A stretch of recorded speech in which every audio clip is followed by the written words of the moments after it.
Três homens, três pensamentos, três fortes influências na história contemporânea da filosofia e da psicanálise. A série Foucault, Deleuze e Derrida, Pensamentos Rebeldes, traz os filósofos Elisabeth Roudinesco, Frédéric Worms, Guillaume Leblanc, Pierre Zawi, além da curadora do módulo Scarlett Martin, para tratar da ótica filosófica introduzida na França a partir dos anos 60 pelos rebeldes. Eles revolucionaram a psiquiatria humanizando a loucura e falaram da vida e da morte como nunca havia sido feito. Este é o tema do programa de hoje com a historiadora e psicanalista francesa Elisabeth Roudinesco. Ces trois philosophes, comme d'autres d'ailleurs de cette même génération, ont en commun de ne pas faire partie des philosophes de l'engagement.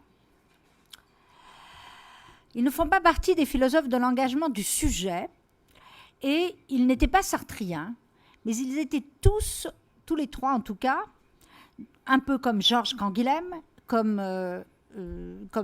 qu'ils ont eu d'ailleurs pour maître, ils étaient du côté de la philosophie du concept et de la structure. Tous trois ont fait descendre la philosophie de la métaphysique en s'intéressant à autre chose qu'à elle-même, la littérature, le cinéma, la psychanalyse, toutes sortes de disciplines, mais aussi les mœurs, la sexualité et tous les problèmes, les femmes, les mœurs, les homosexuels, les marginaux.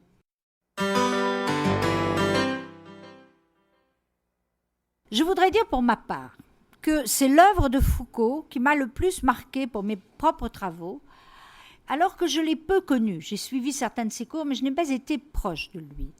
Alors que j'ai été en revanche l'élève de Gilles Deleuze entre 1969 et 1972, puis très proche de Derrida à partir de 1986.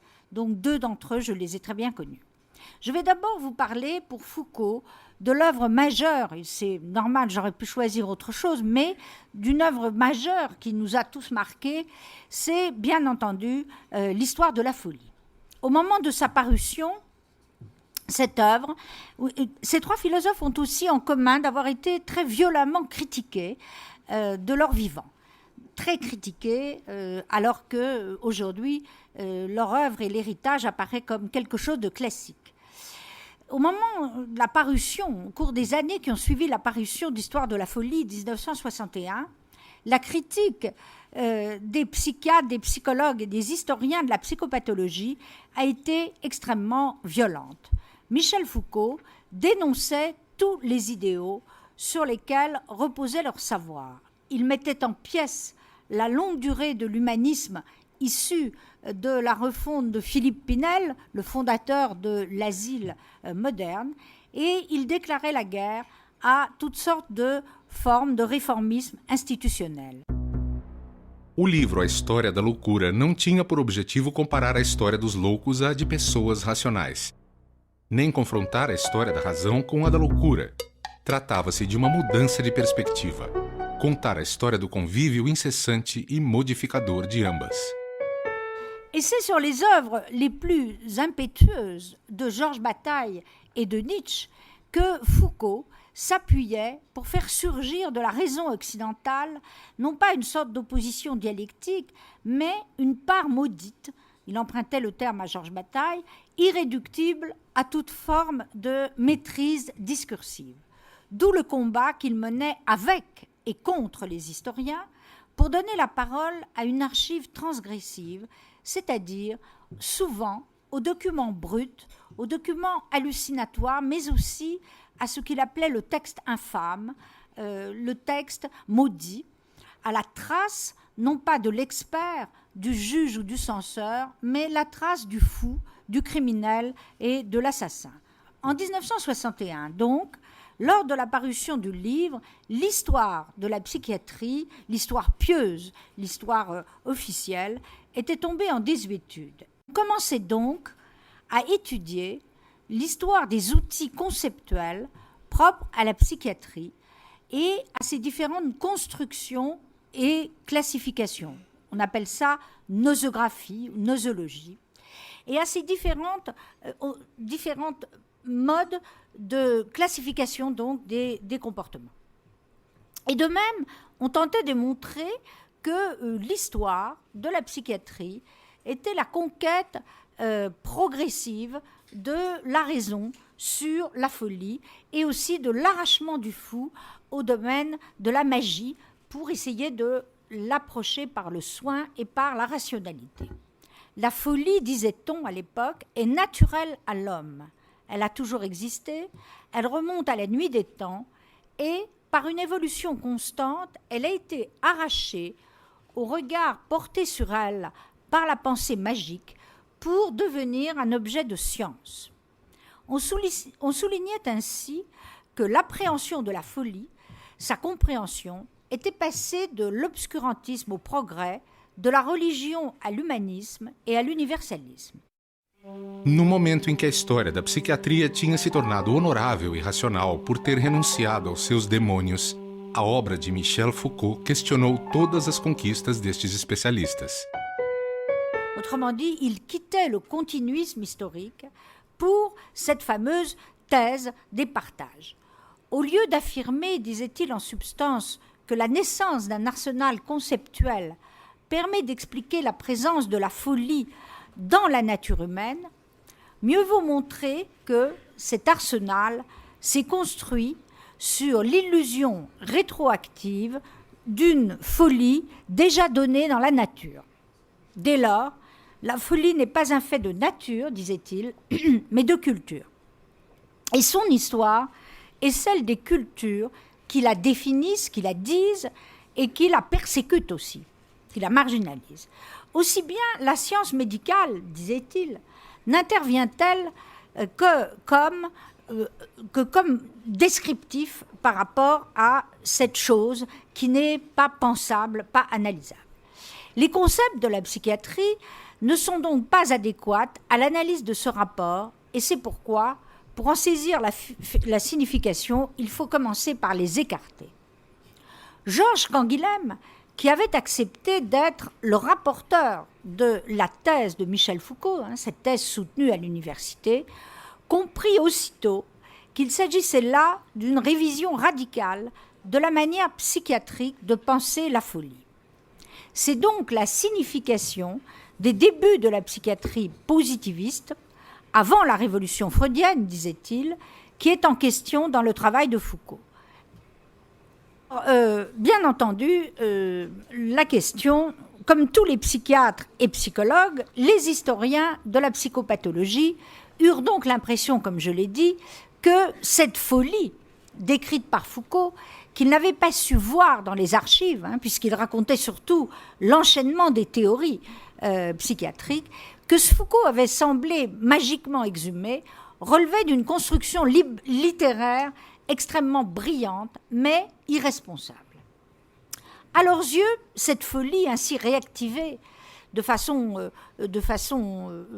profonde, tel un spectre ou un fantôme, demeurait étrangère à la réalité de la souffrance des vrais malades dont les psychiatres avaient la charge et dont les historiens se devaient de raconter l'épopée. Et de ce fait, ils accusèrent Foucault de n'être ni médecin, ni psychiatre, ni psychologue, ce qui est vrai, et de n'avoir jamais rencontré les véritables fous d'asile, les fous ordinaires, agités, stupides ou au contraire gentils, dociles, contrôlés, raisonnés. Un philosophe, aussi peu versé dans la clinique, disait-on, avait-il le droit de transformer la folie anonyme des vrais fous en une fresque sublime, profonde et poétique. On savait à l'époque déjà que Foucault avait voulu se suicider. On savait qu'il était homosexuel, qu'il avait tenté pendant 3 semaines de suivre une cure psychanalytique. On savait enfin qu'il avait suivi, pour son diplôme de psychopathologie, de nombreuses présentations de malades. On pensa donc, et c'est très fréquent pour critiquer des théories, que son livre était autant l'autobiographie masquée d'un pervers que la confession dissimulée d'un malade mental atteint de mélancolie. A vontade de saber. En 1976, dans un autre livre, La volonté de savoir, il ne se posait plus le même problème, préférant montrer la continuité interne qui unissait la technique de la confession et de l'aveu à celle de la cure. Et dans cette perspective, nous allons le voir, il rencontrait les thèses de Gilles Deleuze et de Félix Guattari, dont je vais parler un petit peu après. Car dans ces trois philosophes, je vais glisser de l'un à l'autre pour montrer à la fois les continuités, les différences, les ruptures et les complicités.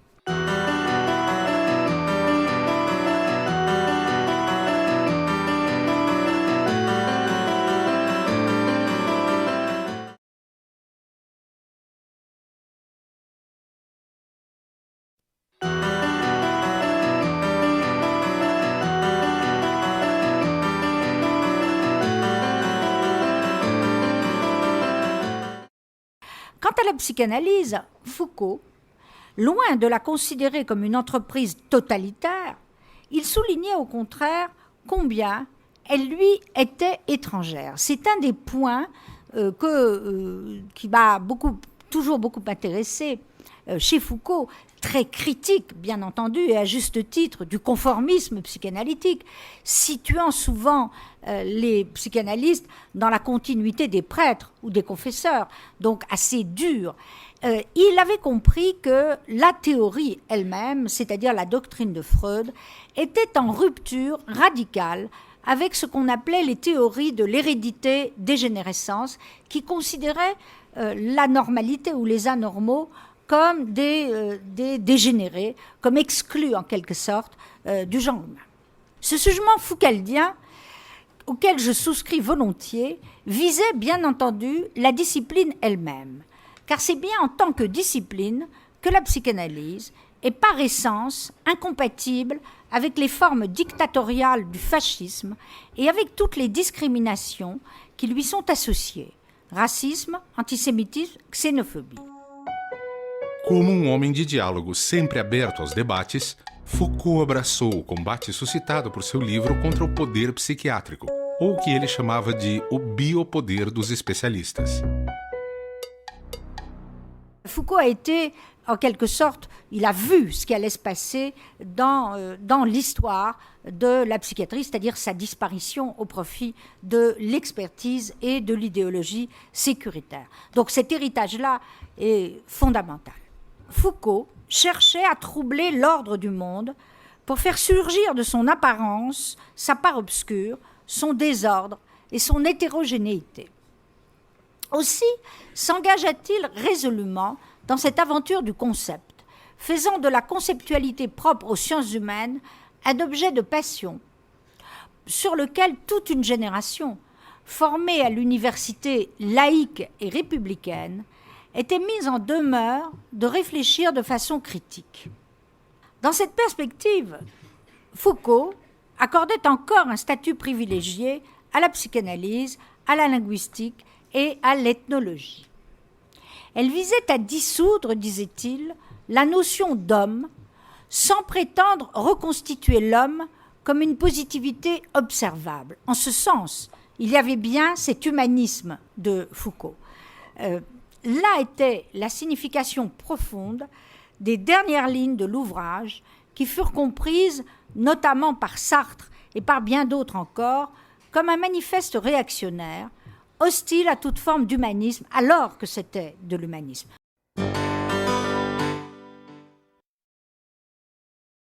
Un jour peut-être, disait Foucault, le siècle sera deleuzien.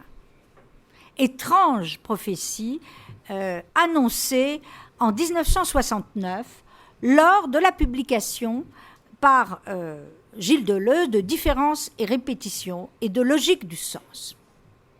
Cette prophétie, ce jugement foucaldien, laissait entendre que de tous ceux avec lesquels le philosophe des sentiers de la nuit avait débattu, seul Gilles Deleuze aurait le privilège un jour non pas d'entrer au Panthéon ou d'avoir une postérité, mais d'être le porteur d'une rénovation de la philosophie qui ferait de lui le plus grand des modernes.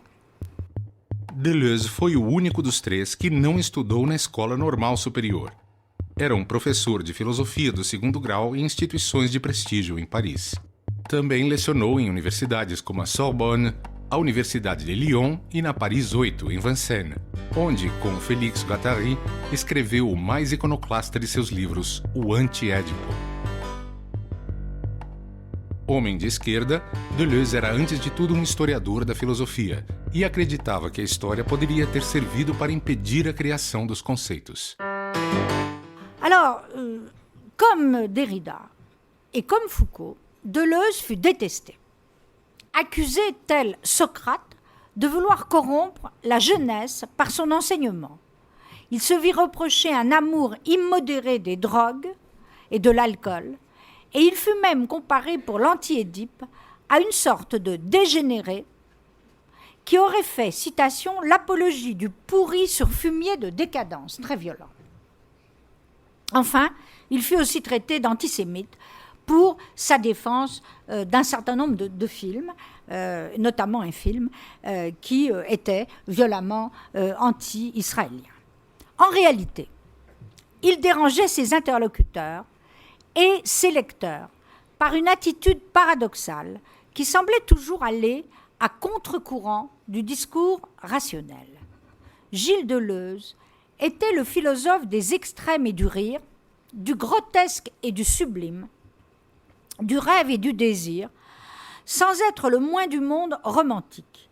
Il était animé d'une sorte de passion incandescente pour le génie créateur, qui le rendait sensible à toutes les manifestations les plus utopiques, mais aussi les plus subtiles de l'art, de la poésie et de la littérature. Il n'hésitait pas, par exemple, à prôner un matérialiste mécanisme centré sur l'idée qu'il existerait une forte continuité entre l'activité psychique et l'activité cérébrale. Au contraire de Georges Canguilhem, qui avait été son maître et qu'il admirait, il pensait qu'un jour, la science permettrait, par l'imagerie cérébrale, de démontrer que le cerveau serait capable, en tant que tel et à l'insu de toute subjectivité, de créer des concepts et des œuvres d'art. Illusion, bien sûr. Mais pour autant, il n'adhéra jamais aux visions simplistes des adeptes du scientisme et de la psychologie cérébrale, considérant d'ailleurs que toute comparaison entre le comportement humain et le comportement animal était vouée au fascisme. Il avait en horreur le conditionnement. Il ne supportait pas l'idée, dominante aujourd'hui, qu'un homme pût être évalué, instrumentalisé, réduit à une chose, au dernier des hommes, ou pire encore à la dernière des choses. Tout individu, disait-il, a le droit de choisir son destin, quitte à risquer sa vie. Un sujet n'est un sujet que parce qu'il est d'abord un non-sujet, disait Deleuze, c'est-à-dire une singularité multiple et toujours déterritorialisée. Il était donc le philosophe le plus antisécuritaire que l'on puisse imaginer, le plus anticonformiste, le plus corrosif, le plus rebelle à toutes les tentatives de destruction de la culture, de la nature et de l'homme, qui sont aujourd'hui le lot commun d'une époque dont d'ailleurs il avait prévu l'avènement. Debater, nunca destruir.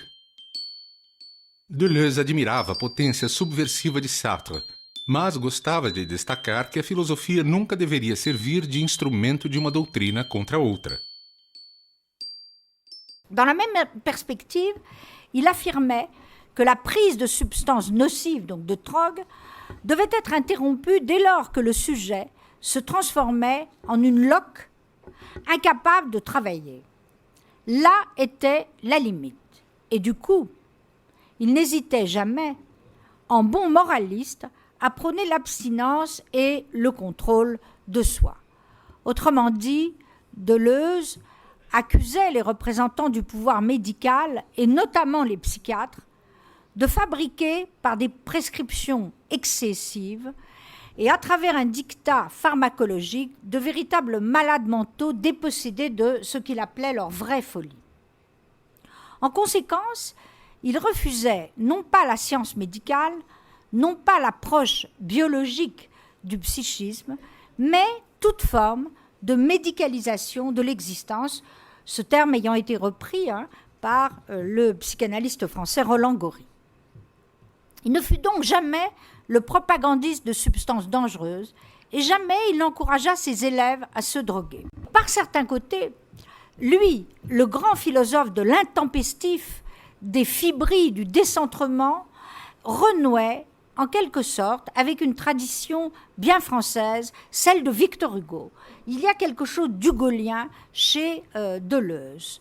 La compassion envers les pauvres et les déshérités, mais aussi envers ceux qui furent de tout temps les victimes des persécutions sociales, les victimes insultées et humiliées.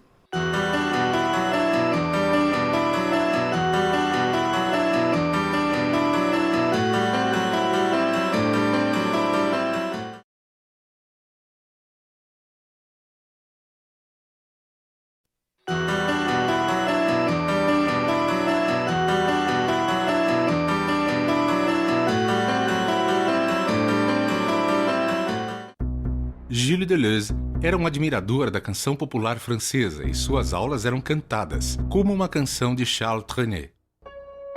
Amava a França dos filmes de Jean Renoir.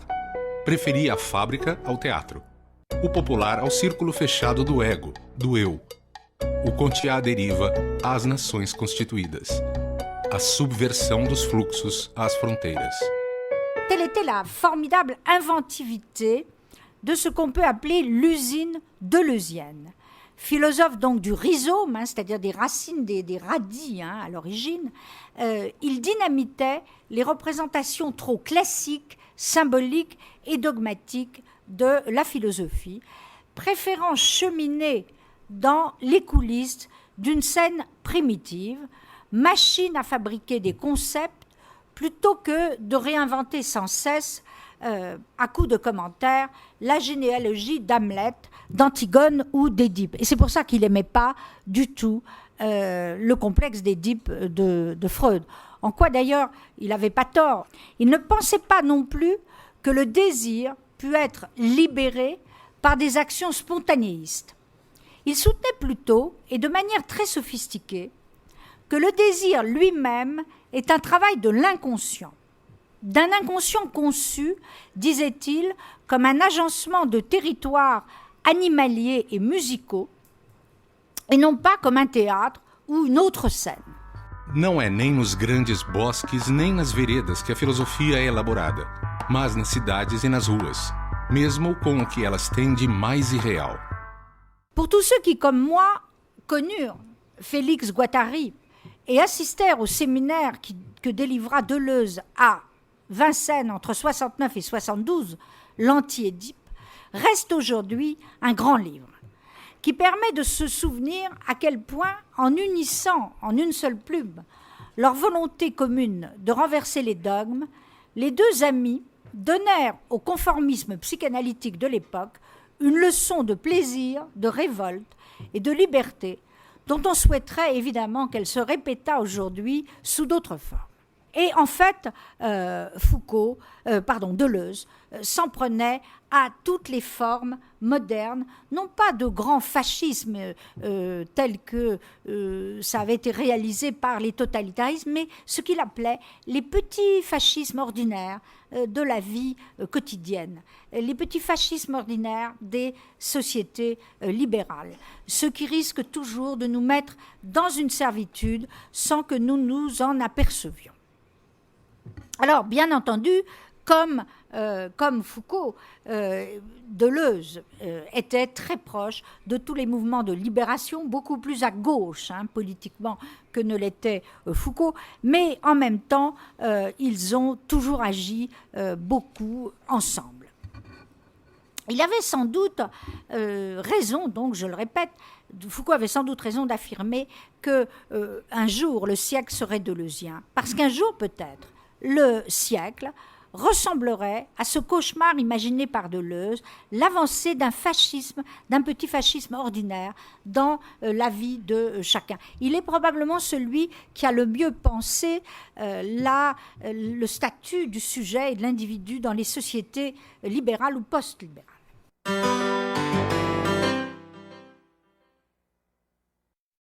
Alors maintenant, je vais aborder Jacques Derrida. Très difficile de le faire, disons, de manière frontale. Alors plutôt que de commenter la déconstruction que tout le monde connaît, plutôt que d'aborder l'ensemble de l'œuvre, je vais parler, puisqu'il s'agit ici d'héritage, de la manière dont Derrida lui-même s'est senti l'héritier de tous les autres. Et commenter en quelque sorte une phrase qui m'est très chère de Derrida.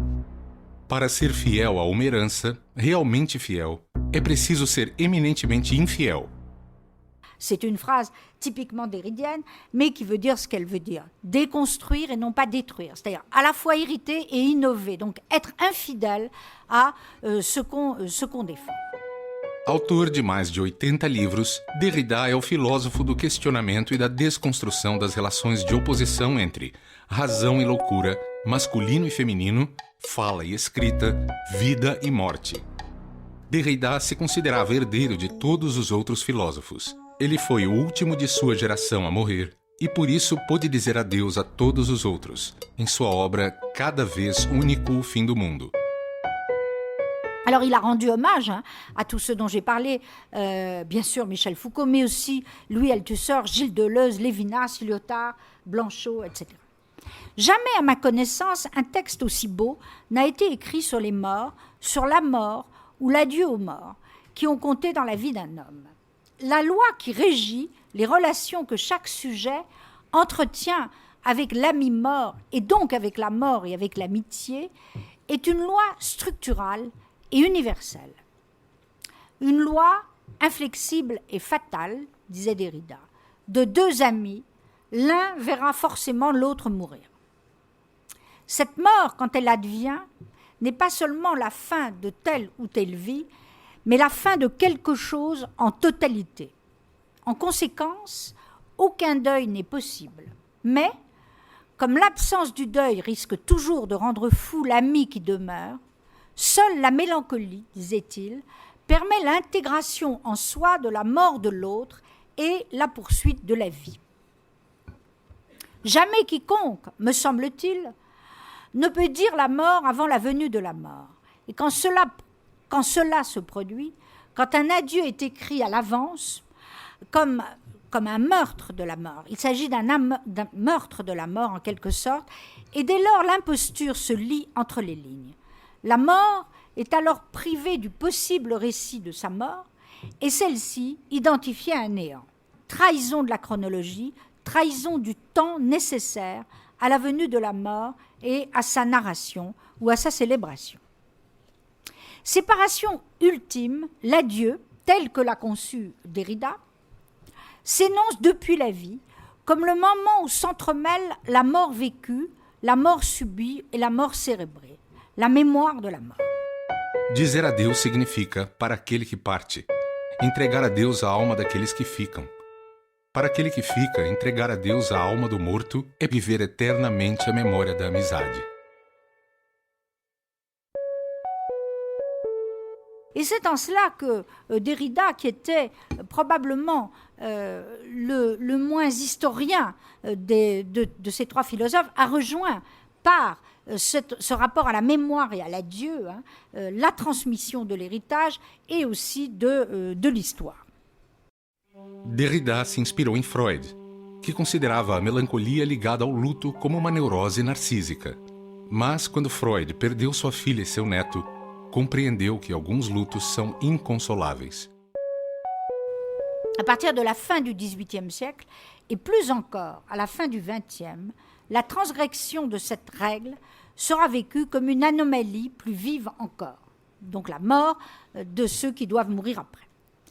Les adieux de Derrida sont, à cet égard, des mots arrachés au silence et au néant.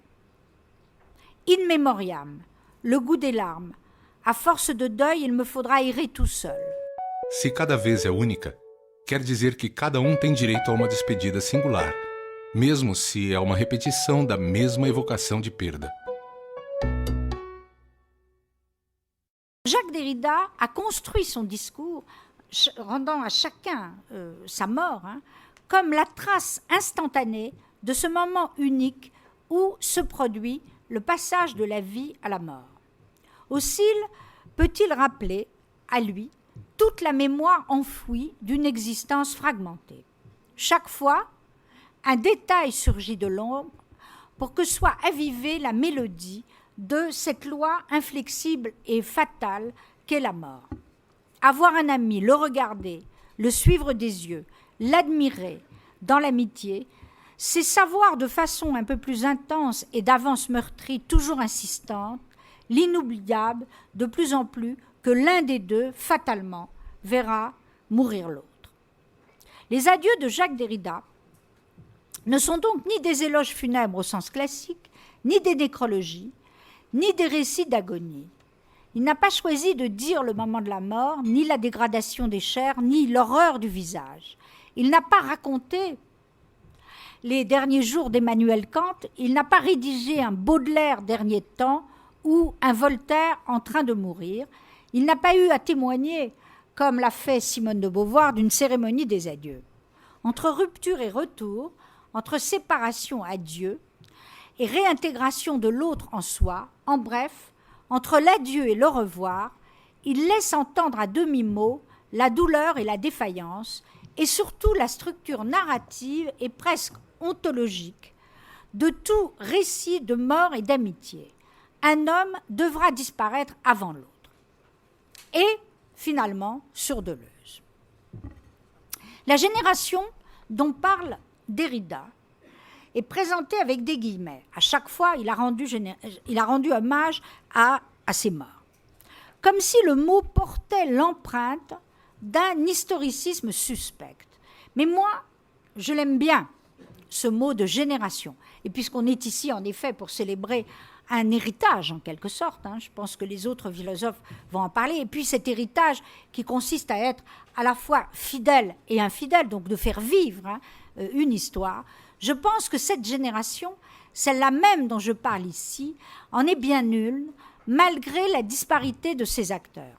Car ce qui les unit, en tout cas les trois dont j'ai parlé, comme je l'ai déjà souligné, est à mon sens plus fort que ce qui les divise.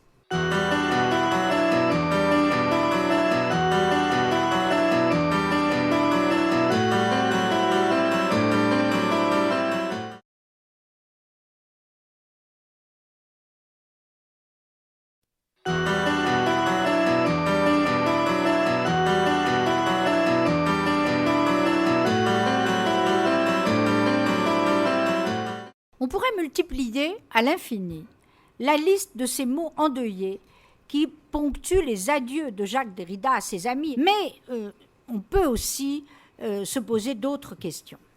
Sans, par exemple, se poser la question des manières de mourir en Occident, sans faire de différence entre les diverses façons de mourir, suicide, accident, maladie, mort violente, mort douce, mort désirée, mort impromptue. Je rappelle que si Derrida est mort au fond de maladie, Foucault est mort du sida, et c'est-à-dire à une époque où commençait d'ailleurs le sida, et que Gilles Deleuze s'est suicidé par défenestration parce qu'il étouffait, alors qu'il n'était pas suicidaire. Tous les amis auxquels s'adressent les adieux de Derrida, et tous ces philosophes, ont été témoins ou les héritiers de deux grandes catastrophes européennes du XXe siècle, la Shoah et le Goulag.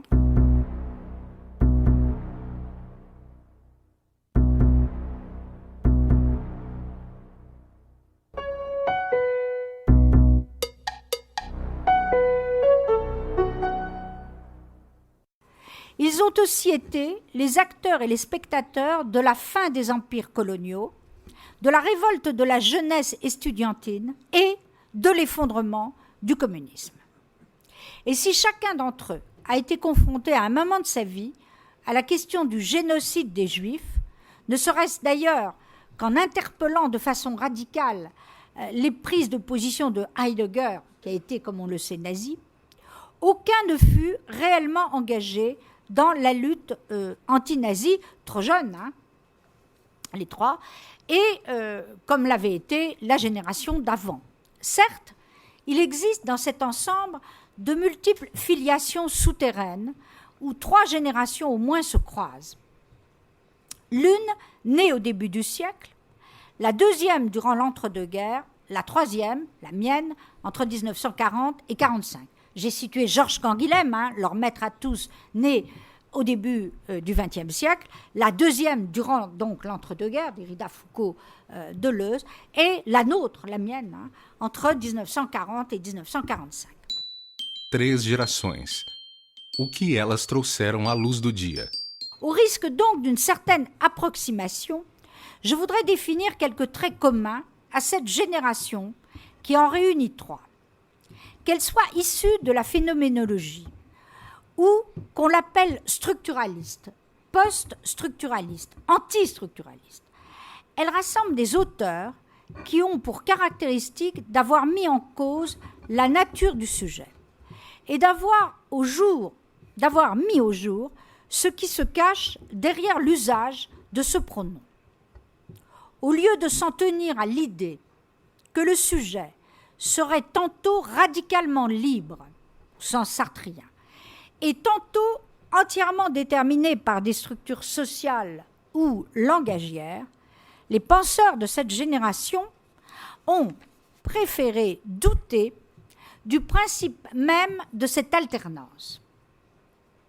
Et c'est pourquoi ils ont tenu, très violemment parfois, à critiquer les illusions des Lumières et du logos, quitte à expulser la philosophie du discours philosophique pour en interroger les marges et les contours à la lumière de Marx, de Freud, de Nietzsche ou de Heidegger, quitte à vider la littérature de tout contenu romantique pour la recentrer sur sa littéralité même ou sur les conditions de son émergence.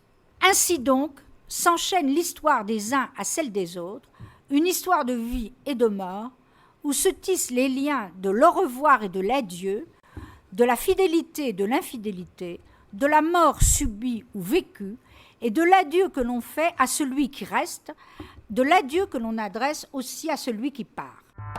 A crítica à psiquiatria. Je pense, hélas, que la critique qu'ont fait Foucault et Deleuze de la psychiatrie de leur époque, je crois qu'ils n'imaginaient pas ce que ça deviendrait aujourd'hui. Ils critiquaient, les deux d'ailleurs, une conception, je dirais, classique de la psychiatrie. Et tout se passe comme s'ils avaient vu venir le moment, mais sans arriver à le penser, où ce qu'ils critiquaient aurait complètement disparu. Autrement dit, soyons honnêtes aujourd'hui, la psychiatrie telle qu'elle était critiquée par Foucault et Deleuze, c'est-à-dire la nosographie, les classifications de la psychopathologie, qu'elles soient phénoménologiques, psychanalytiques, en tout cas héritées de l'aniélisme, ont complètement disparu aujourd'hui. Il n'y a plus de psychiatrie telle que Foucault et Deleuze la critiquaient.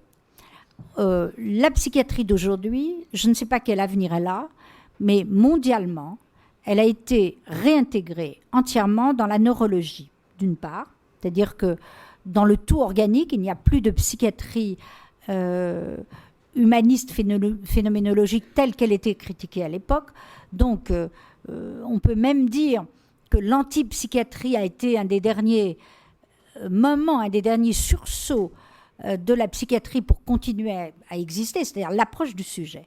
Aujourd'hui, on a une psychiatrie dominée exclusivement par l'idéal neurologique et organiciste et par la pharmacologie, au point que les psychiatres eux-mêmes ont bien montré que c'était la fin de quelque chose. Pour le coup, c'est vraiment la fin de quelque chose.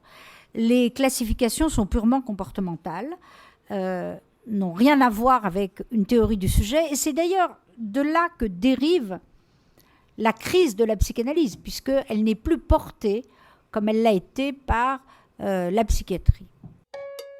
Os conceitos que unem e separam os rebeldes.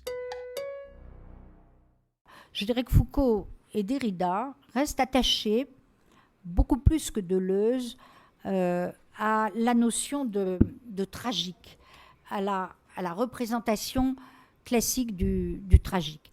Mais la mise en cause, disons, commune, c'est évidemment celle, je dirais, du signifiant, de l'impérialisme du signifiant. C'est l'idée qu'il faut sans arrêt défaire ce qui a été fait.